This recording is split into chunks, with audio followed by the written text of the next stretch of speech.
I like that there hasn't been, like Amber talked about how there hasn't been a consistent killer to come back.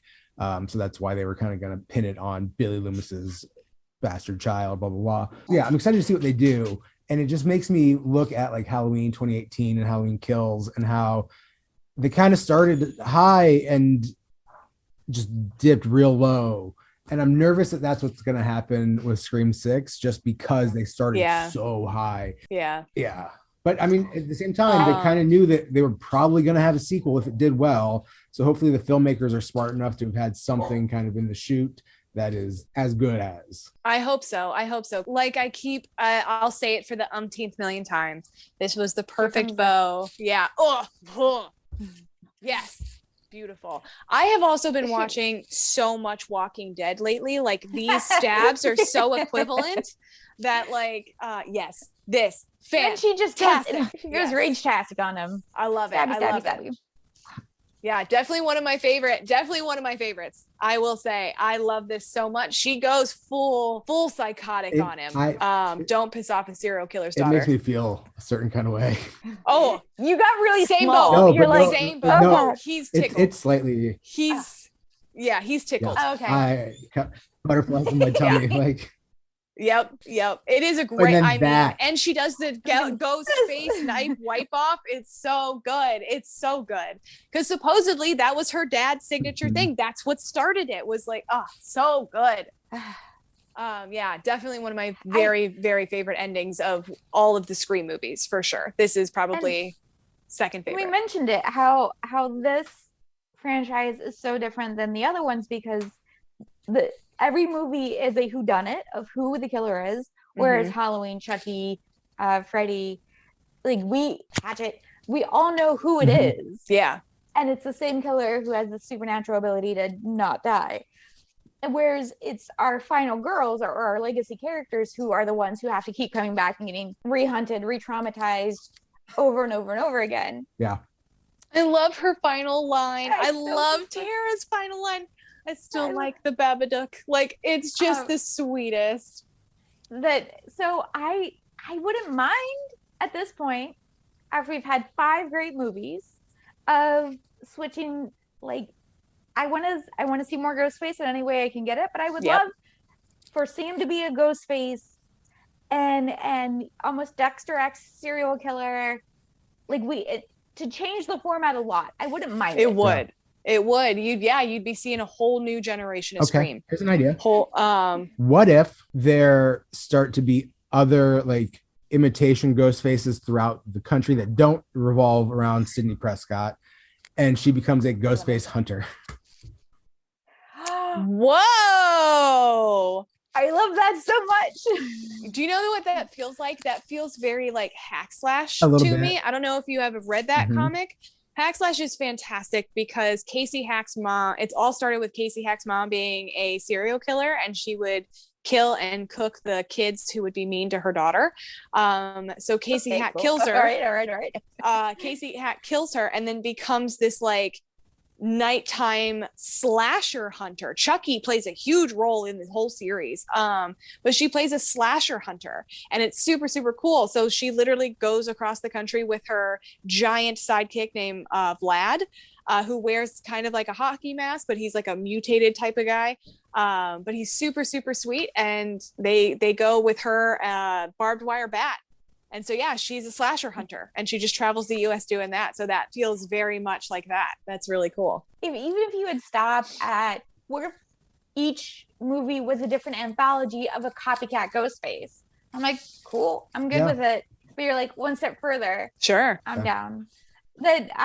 So one of the criticisms I heard was that someone said that they didn't like that this movie didn't have a personal touch, because it wasn't about Sydney. And I was like, I'm cool with it because it still it had the personal motive of you're attached to Billy Loomis. Yes. You still had a Scream motive. That's the thing. Even if you weren't directly related to Sydney. And that's a whole thing. This movie has, the killers have no personal vendetta against Sydney, but it still has that Scream tie-in. You still get that nice Scream connection to it. So I like that it's not centrally focused on her anymore. We got 4 movies of that. We don't need a 5th one, retire, you know. Sydney. She can live off it. That Yes. One of the podcasters were she like, has survived. Let her.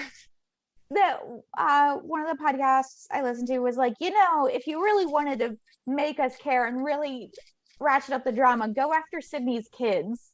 And I almost threw up in my mouth. No, I don't like that. How awful. That's These awful. movies have never been cheap. They've never taken the easy route, and that would be the cheap, easy route. So this is our final scene. We are getting our very famous green screened Stumacher house coming out of, pulling away camera. The reporters and ambulances are in front. This is very, very, very reminiscent of end of Scream 1. Even the little picket fence. Yep. The only difference is that the local news reporter isn't Gail Weathers, but she's still in her bright suit. Yes. Yeah. Her bright suit. There is the Yep. And so for Wes. Dedication to Wes Craven. And then also the same time you'll hear the sound of a whippoorwill, which is a bird that is native to Ohio, apparently, where Wes Craven grew up. And he said in an interview at one point that one of his favorite pastimes was bird watching. And so they put that little sound in there. Yeah. What a wholesome pastime to have for such a director. So what a fun way to end Scream. It's not over. I don't disagree with you that was a perfect end to an entire franchise. You brought it back to the beginning. You had a major death. But loved it. Everything tied up in a nice little bow. Yeah, it was perfect. It was the perfect ending. Really, truly the perfect ending. So, I'm gonna try to go into Scream 6 as open-minded and with the understanding that this is not going to, whatever's going to happen is not going to really go along with the series that I know and love. I have to take this as a new generation. We are, we had all new Halloweens. We had a new Nightmare on Elm Street. We had a new Friday the 13th. I have to take this as this is going to be a new Scream. So, and just have an open mind and about it. Even though I'm preemptively going to hate it. I'm just kidding. All right. Whenever anything's even a little bit different, it's like, daggers, I hate it. Oh, you moved a button in the app. This is terrible. Yeah, no, 100% agree. 100% agree. So yeah, we shall see. We shall see. I haven't looked this up yet. Instead, I Googled this instead of that. But is Wes from Ohio? With the bird watching the whippoorwill? Then that makes sense. This T-shirt that it's Freddy Krueger colors in the shape of Ohio, birthplace of nightmares. Yep. Oh my God! Where is that from? An artist here in Akron called The Fool, like Motley Fools, Fool Nelsons. They make the shirt. It's available on their Etsy. And Can another you send me that link? ode to Wes and A Nightmare on Elm Street specifically is that they actually confirm that Nev's childhood home is on Elm Street in this movie. Yes. Yeah. So it wasn't, so that was originally going to, they were going to originally show that like her filling in her address, or it was going to be like the 911 text message. Yes. Yes. In the, like on her computer or something. Yeah. Yeah. So that was going to make that Elm Street thing canon. But they had cut that, said it took too much time. And so, yeah, now we get it confirmed, as part of as canon that she lived on Elm Street, which is so fun. Man, just all the little Wes Craven touches. All right. Are you ready for a new round of the game? It is time for the game. This ready? Jay, what are you watching? What have I been watching? You know what? Nothing, honestly. I didn't watch anything this week. We watched The Adam Project with the kids the other night. And like I said, I was meh on it. I had Scream on in the back a lot when I was doing stuff. And then maybe like half an episode of Peacemaker. Oh, where are you in Peacemaker? And V, have you seen it? No, I have not. I have not Me. had. I've just been on the Walking Dead kick. I think I'm in episode 4, maybe. It's a fun show. Also, I can't do it without doing the Yes. dance. Like I don't know what it is, but I have to watch the intro credits every time. every time. And the intro, where they're like, look at all these stars in the show, of which there are many, is a choreographed live action dance scene of all the actors that are ever named. Yeah. Even like a bit part that comes into two scenes in the entire show, they're in the dance scene. It's so great.